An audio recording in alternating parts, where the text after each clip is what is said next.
La lectura se encuentra en el Evangelio de Mateo, capítulo 4, verso 23, al capítulo 5, verso 16. Jesús recorría toda Galilea, enseñando en las sinagogas, anunciando las buenas nuevas del reino y sanando toda enfermedad y dolencia entre la gente. Su fama se extendió por toda Siria y le llevaban todos los que padecían de diversas enfermedades, los que sufrían de dolores graves, los endemoniados, los epilépticos y los paralíticos, y él los sanaba. Los seguían grandes multitudes de Galilea, Decápolis, Jerusalén, Judea y de la región al otro lado del Jordán. Cuando vio a las multitudes, subió a la ladera de una montaña y se sentó. Sus discípulos se le acercaron y tomando él la palabra, comenzó a enseñarles diciendo: Dichosos los pobres en espíritu, porque el reino de los cielos les pertenece. Dichosos los que lloran, porque serán consolados. Dichosos los humildes, porque recibirán la tierra como herencia. Dichosos los que tienen hambre y sed de justicia, porque serán saciados. Dichosos los compasivos, porque serán tratados con compasión. Dichosos los de corazón limpio, porque ellos verán a Dios. Dichosos los que trabajan por la paz, porque serán llamados hijos de Dios. Dichosos los perseguidos por causa de la justicia, porque el reino de los cielos les pertenece. Dichosos serán ustedes cuando por mi causa la gente los insulte, los persiga y levante contra ustedes toda clase de calumnias. Alégrense y llénense de júbilo, porque les espera una gran recompensa en el cielo. Así también persiguieron a los profetas que los precedieron a ustedes. Ustedes son la sal de la tierra, pero si la sal se vuelve insípida, ¿cómo recobrará su sabor? Ya no sirve para nada, sino para que la gente la deseche y la pisotee. Ustedes son la luz del mundo. Una ciudad en lo alto de una colina no puede esconderse, ni se enciende una lámpara para cubrirla con un cajón. Por el contrario, se pone en la repisa para que alumbre a todos los que están en la casa. Hagan brillar su luz delante de todos, para que ellos puedan ver las buenas obras de ustedes y alaben al Padre que está en el cielo. Hermanos, esto es palabra de Dios. Los quiero invitar a orar nuevamente.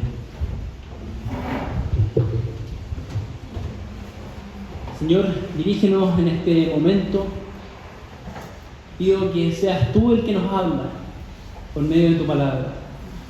Anímanos en esta mañana, corrígenos, desafíanos, sobre todo en nuestras disciplinas diarias, en cómo nosotros enfrentamos la vida. Así que ayúdanos a poner mucha atención, ayúdame a mí a ser claro y dirige tú este momento para que sea de mucho provecho para todos nosotros. En el nombre de Jesús oramos. Amén. Pido al Señor que sea un año de crecimiento a la imagen de Cristo. Ese fue el mensaje que les envié en Año Nuevo por WhatsApp, ¿cierto? ¿Lo vieron, no? Ese es mi deseo para nosotros como iglesia para este año. Que crezcamos y que lo hagamos cada vez más pareciéndonos a Jesús. Ahora la pregunta es, ¿cómo se hace eso? ¿Cómo se crece a la imagen de Cristo? Una de las maneras que Jesús formó el estilo de vida de un discípulo suyo, discípulos que se iban a parecer a Él, fue con el Sermón del Monte. Escuchábamos recién que Él reunió a todo tipo de personas, a todos los que lo seguían y estaban interesados en lo que Él hacía, en lo que Él decía, y lo reúne en este lugar quizás propicio para ser escuchado. Ahí con sus nuevos discípulos, frente a una multitud, Él enseña. ¿Qué caracteriza a un seguidor suyo? De diversas formas, utilizando muchas técnicas, Él muestra cuáles son los valores de un seguidor suyo. ¿Cuáles son los valores del reino de los cielos? O cómo funciona el reino de los cielos. Y que si los seguidores de Jesús van a ser habitantes o ciudadanos de la ciudad celestial, entonces ¿cómo deberían comportarse? ¿Cómo deberían reaccionar? ¿Cómo deberían vivir en este mundo al cual ya no pertenecen? El Sermón del Monte es una colección de enseñanzas de Jesús. Son muy conocidas, ¿cierto? De hecho, en esta iglesia yo creo que ya hemos estudiado como 2 o 3 veces el Sermón del Monte en los años que llevamos. Algunas de esas enseñanzas son muy lindas, otras muy desafiantes. Y algunas de ellas son muy chocantes, incluso. Quizás los que llevan mucho tiempo en la iglesia ya nos pueden parecer un poco, o estamos acostumbrados que diga Jesús, oye, córtate la mano. Pero alguien que lo escucha por primera vez, como los que estaban escuchándolo ahí, ¿qué quiere decir? Muchas de ellas fueron muy controvertidas para su tiempo y han sido controvertidas en toda época, porque resultan contraculturales, pero también transformadoras. Tenemos enseñanzas como: dichosos los que lloran, porque serán consolados. O sea, ¿qué maestro dice eso? ¿Qué gurú dice eso? Dichosos los que lloran. Dichosos los perseguidos por causa de la justicia. Pero también dice cosas como: ustedes son la luz del mundo. Pero para Jesús, ¿no eras tú la luz del mundo? ¿Cómo nosotros vamos a ser la luz del mundo? ¿Se acuerdan lo que acabamos de escuchar en la lectura? ¿Quiénes seguían a Jesús?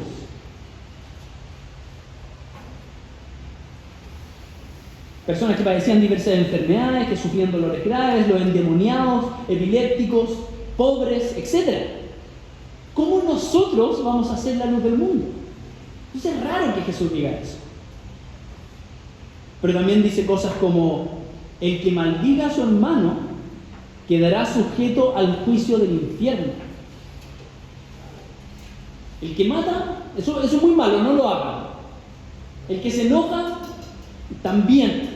Y peor, el que maldice a su hermano.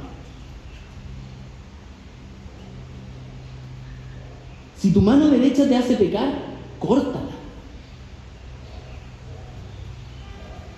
Si alguien te da una bofetada, pon la otra mejilla. No acumulen tesoros en la tierra, sino acumulen tesoros en el cielo. Enseñanzas también como: no se preocupen. Está mi favorito: no se preocupen.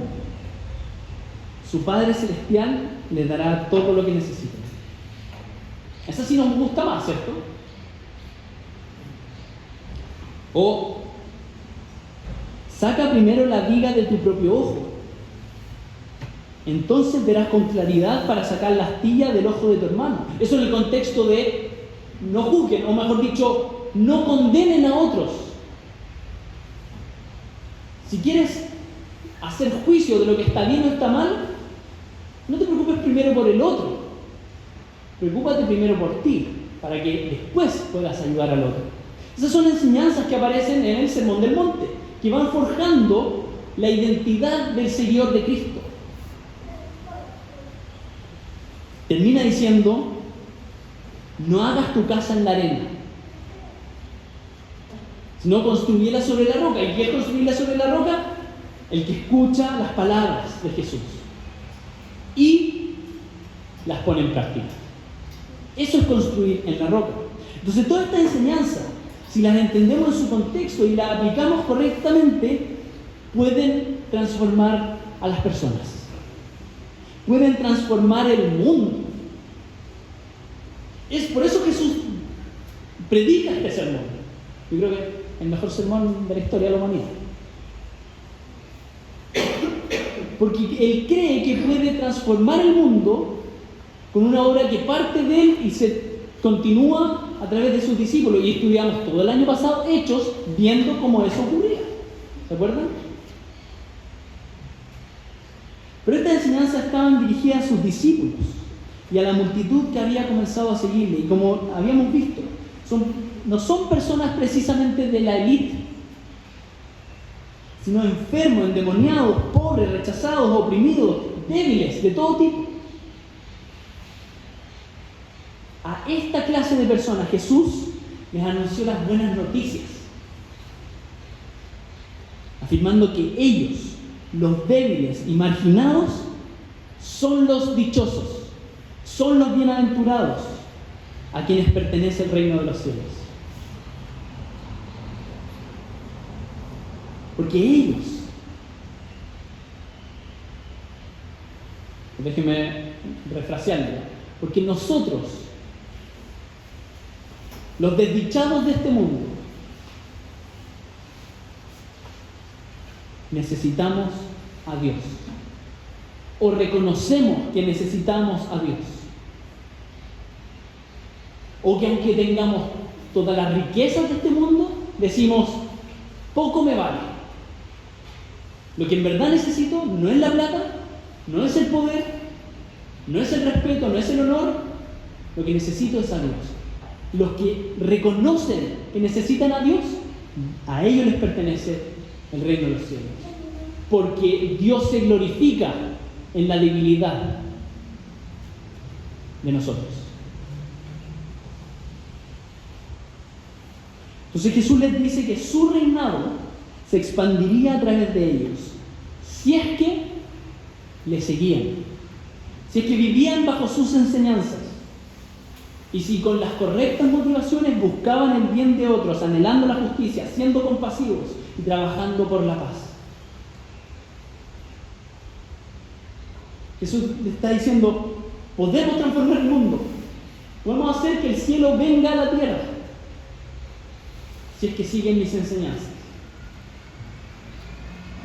De esa forma ustedes, pueblo de Dios, van a cumplir el propósito para el cual han sido llamados. Eso es ser la sal con la que Dios frena la pudrición de la humanidad y le da el mejor sabor a la humanidad. ¿Cierto? Les dice, ustedes son la sal del mundo y ustedes son la luz del mundo. Ustedes son como una ciudad que está arriba de un monte y que brilla y que no se debe tapar. Así que hagan brillar su luz.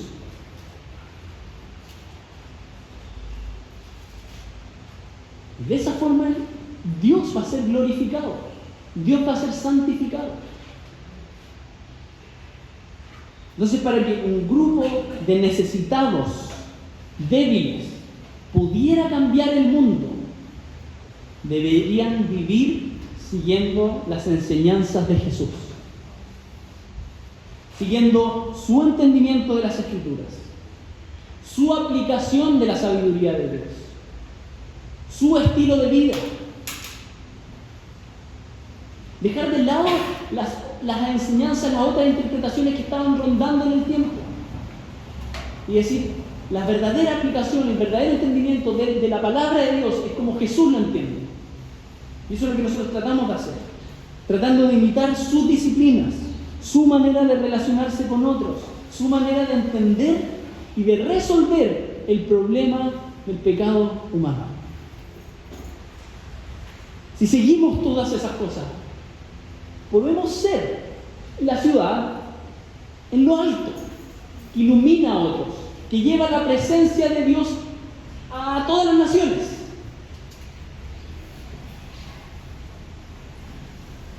El Sermón del Monte fue probablemente un discurso cuidadosamente preparado por Jesús.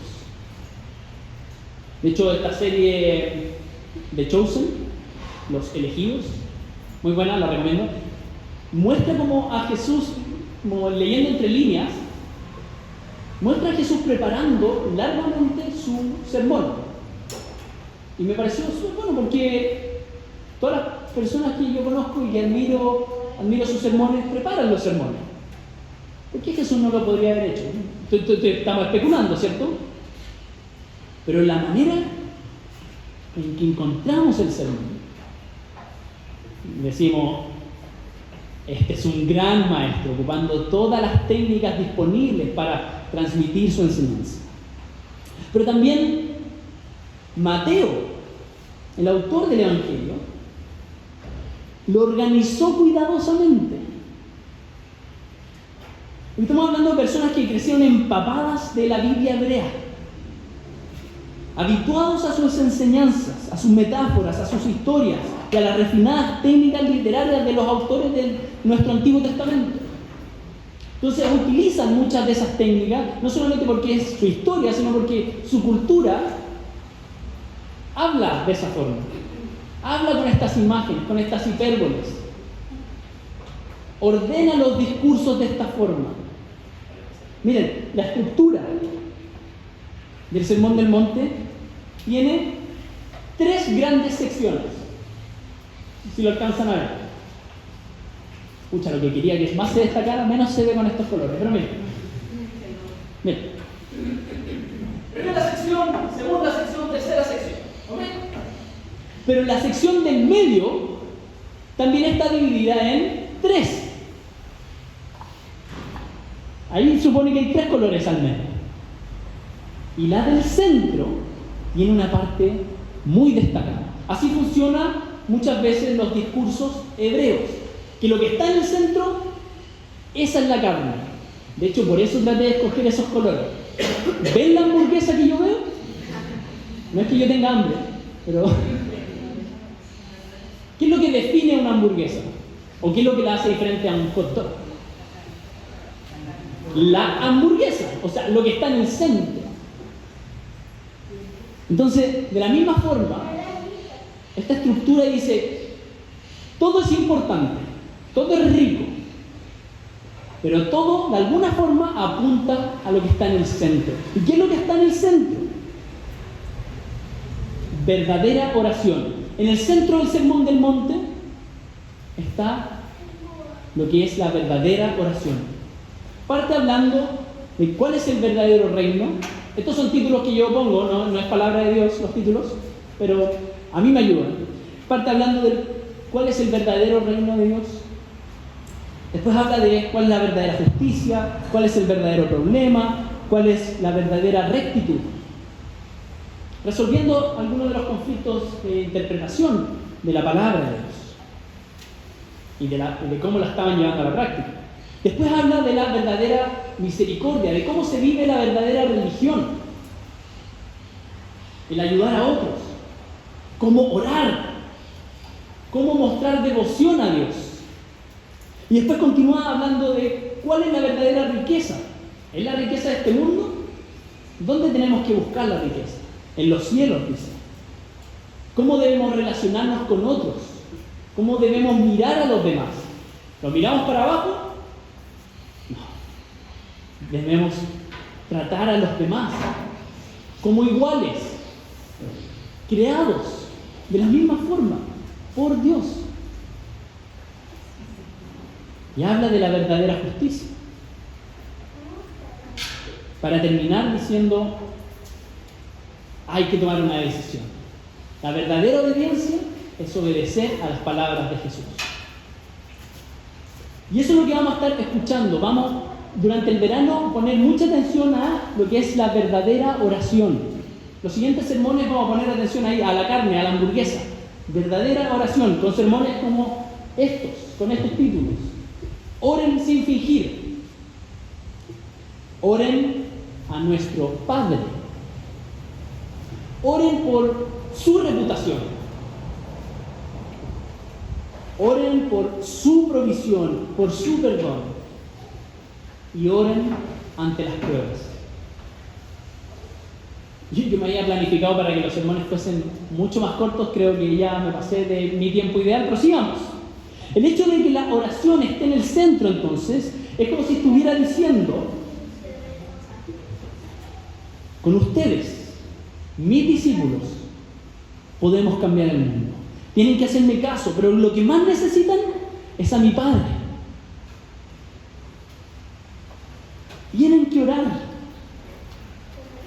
Aun si escuchan mis enseñanzas y las tratan de seguir, no van a poder solos. Necesitan pedirle ayuda a nuestro Padre. Necesitan hacerlo con las correctas motivaciones. Por eso hablen con Él. Busquen su gloria, pídenle a Él que Él sea santificado. Solos no podrán. Sin Él siguen siendo débiles. Sin Él no serán transformados. Sin Él no podrán traer el reino de los cielos. Sin Él no podrán brillar con su luz. Necesitan relacionarse con mi Padre como yo lo hago, dice Jesús. Oren, pídanle a su Padre todo lo que necesitan. Pídanle a Él que Él se haga famoso a través de ustedes. Pídanle que los use. Pídanle que los haga generosos, que los haga perdonadores como Él es. Pídanle que los ayude a soportar las pruebas. Pídanle que los proteja. Solo así podrán vivir como mis discípulos y juntos traer el cielo a la tierra.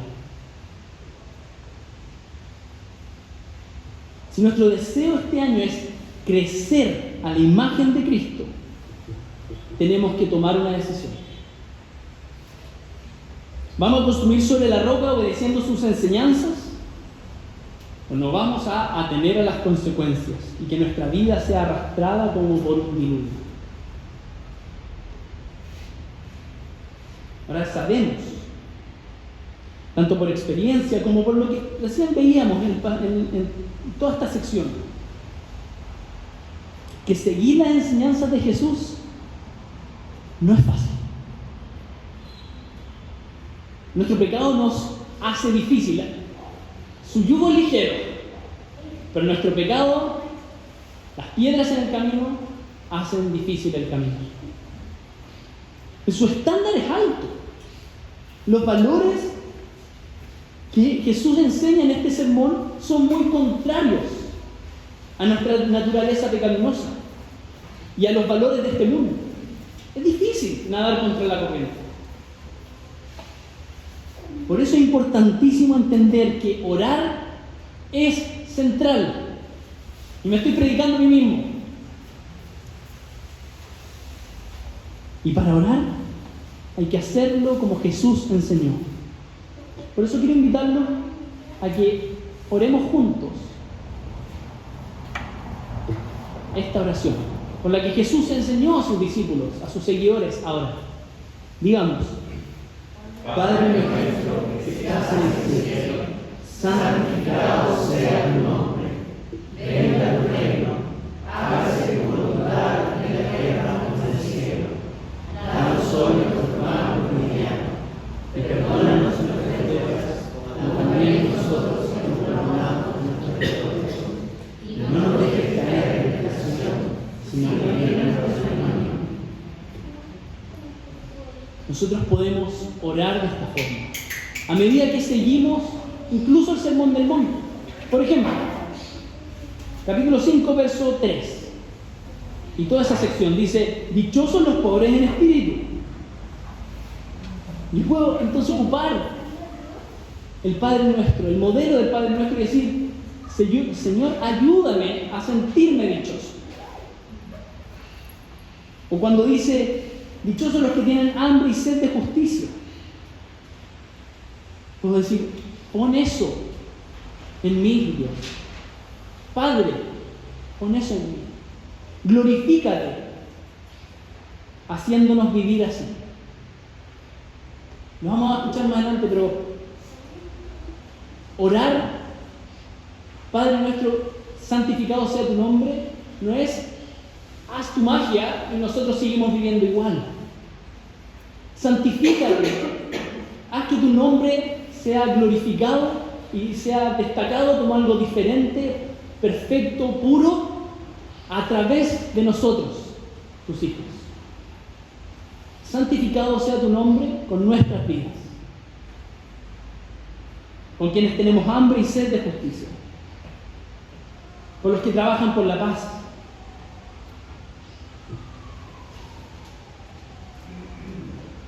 o cuando leemos: hagan brillar su luz delante de todos para que ellos puedan ver las buenas obras de ustedes y alaben al Padre que está en el cielo. Por eso oramos: venga tu reino. Así queremos que sea santificado el nombre de Dios, que Él nos permita hacer brillar su luz en nosotros, para que otros a través de nosotros vean su gloria. O cuando leemos que no van a entrar en el reino de los cielos a menos que su justicia supere a la de los fariseos y de los maestros de la ley. Podemos orar el Padre nuestro y decir: perdónanos como nosotros perdonamos a nuestros deudores. Necesitamos el perdón de Dios. Si nos vamos después del Padre nuestro, después de la oración, ¿cómo termina el sermón?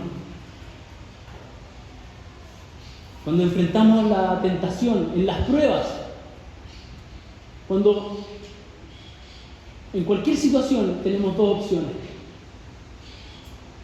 ¿sigo a Jesús o lo hago a mi manera? O contrario a la manera de Jesús. ¿Qué hago?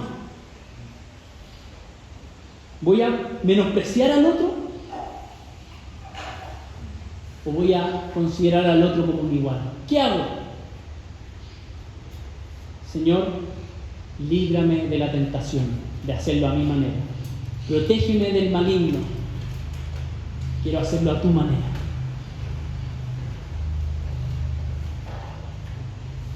Cuando Él enseña: no se preocupen por su vida, qué comerán o beberán, ni por su cuerpo, cómo se vestirán. Por eso podemos orar: danos el pan nuestro de cada día.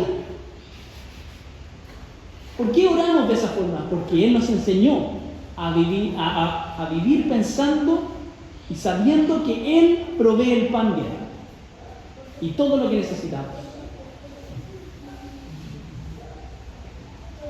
Esta manera de orar cambia toda nuestra visión de la realidad. Nos muestra y nos recuerda que podemos hablar con el Dios del universo, que es nuestro Padre.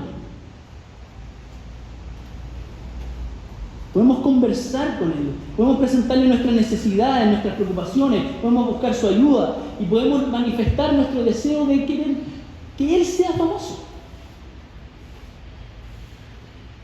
Mientras oramos así, somos enseñados, somos transformados.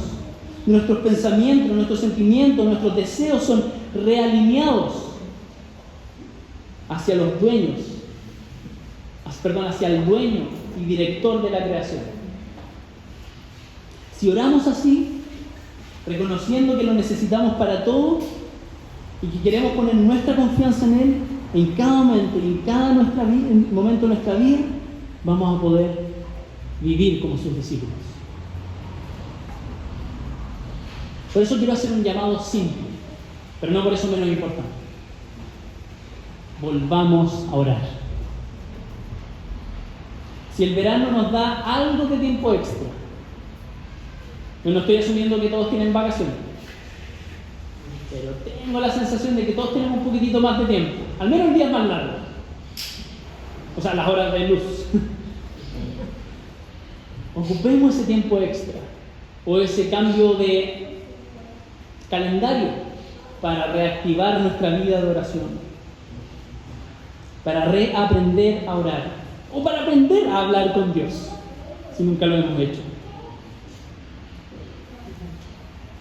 Aprovechemos ese privilegio que Jesús nos ha regalado de hablar con nuestro Padre Celestial, con el Dios y dueño del universo. Entonces, tarea. Y me sale lo propio. Si vamos a estar escuchando estos sermones de el Padre Nuestro, de cómo orar, oremos el Padre Nuestro. Ocupémoslo como una disciplina diaria. Yo lo hice el año pasado, en una sección del año pasado, todos los días. En algún momento del día oraba el Padre Nuestro. Y me fue muy útil para aprender, para modificar mi manera de pensar, para detenerme a orar como Dios, como Jesús quiere que oremos. Para mí fue muy renovador. Y de a poco ir haciéndolo con mayor detención. Al principio lo hacemos como loros, pero después podemos ir haciéndolo con mayor detención. Segunda tarea, lee y medita en el Sermón del Monte. Capítulo 5 al 7 de Mateo. Y haz este ejercicio. A medida que vayas leyendo el Sermón del Monte, ¿cómo puedo orar lo que leí? Con el Padre Nuestro. ¿Cómo el Padre Nuestro es una respuesta al resto del Sermón del Monte? Así que oren como Jesús enseñó, en respuesta a sus enseñanzas. Hagamos de la oración el centro de la vida cristiana. Oremos. Padre, gracias por cómo tu Hijo nos enseña a hablar contigo. Gracias, Jesús, por no solamente dejarnos un modelo, sino tú ser el ejemplo de lo importante que es orar. Ayúdanos a hacerlo diariamente, constantemente, hacerlo de manera disciplinada, ocupar las herramientas que tú nos has dado. Y haz que esta vida de oración cambie nuestra manera de vivir. En el nombre de Jesús, nuestro Salvador, oramos. Amén.